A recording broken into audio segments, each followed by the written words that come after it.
Hello, and thank you for tuning in for my review of Doctor Sleep by Stephen King.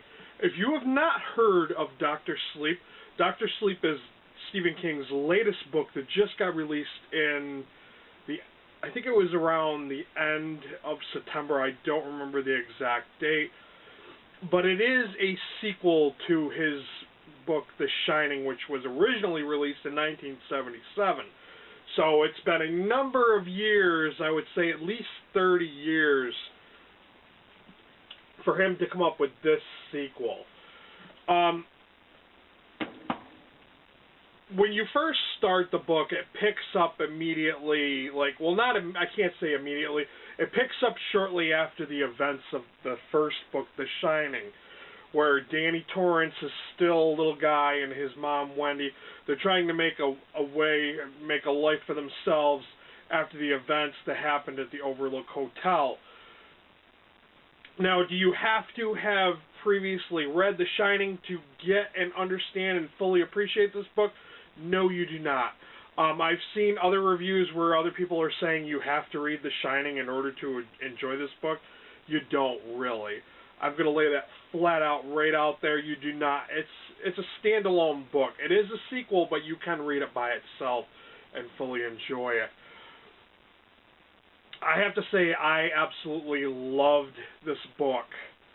I highly would recommend it. I gave it 5 stars. And the reason I gave it 5 stars is I don't usually read a lot of Stephen King lately. I used to read a lot of Stephen King when I was a teenager. And a lot of those classic King stories I absolutely were just great. And The Shining being one of those. And I read a newer Stephen King book that just was okay. It just wasn't that great. And I have to say that the way this book is written, it's written like, the classic King that I remember reading as a teenager. Well, anyways, so it starts out, as him as a little boy, and they're adjusting to life after the Overlook Hotel.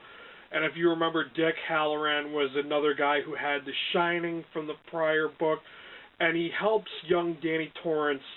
He kind of takes him on as an apprentice and helps him use his Shining a little bit better and helps him deal with some of the ghosts that have followed him from the Overlook Hotel.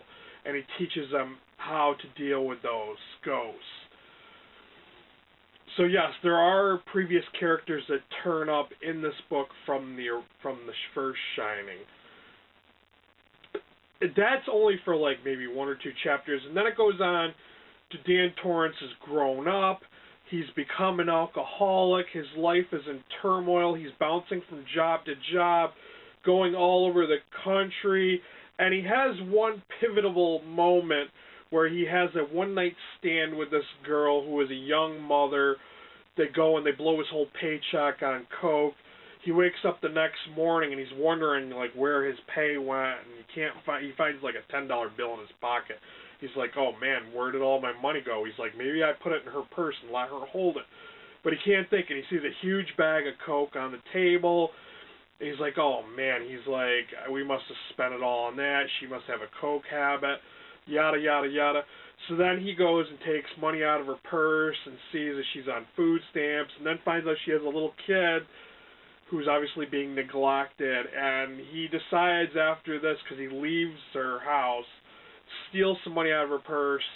He feels so bad about it, and he decides to turn his life around. So he gets a bus up north, and he ends up in New Hampshire. In New Hampshire, if you remember Tony from the first Shining, it's his little it's his split person. I don't know how you describe him. He's like a invisible friend, what have you. And he tells him, this is the town you're going to stay in.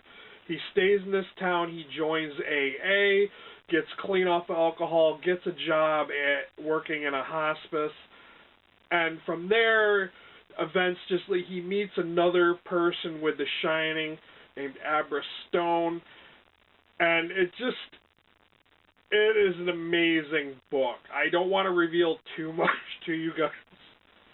Around the time he meets Abra Stone, there's this like group, I would call them vampires if more than anything, called the True Knot. They're a bunch of oldsters who travel in RVs / caravans, and they go around the country looking for little kids who have the Shining.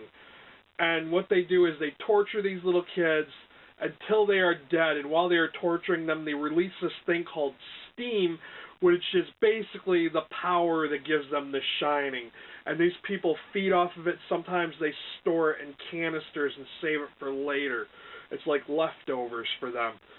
But these people are like immortals, and that's why I say they're kind of like vampires, because they live for thousands of years, hundreds of years, and they are people that used to have the Shining themselves, but they just took it upon themselves to turn themselves into these horrible monsters.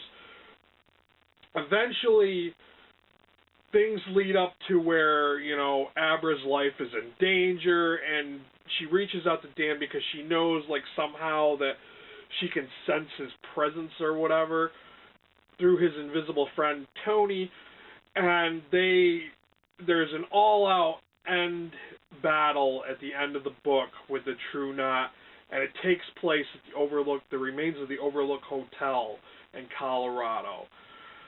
I'm not going to give you guys any spoilers about what happens in between that and the battle, but it is epic.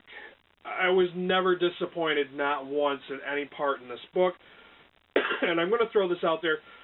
I want to mention it, it's not really a spoiler because I've seen it in other articles about this book, that Stephen King kind of, you know, incorporates his son's Nosferatu universe into this book, because he mentions Charlie Manx, the villain from the Nosferatu book.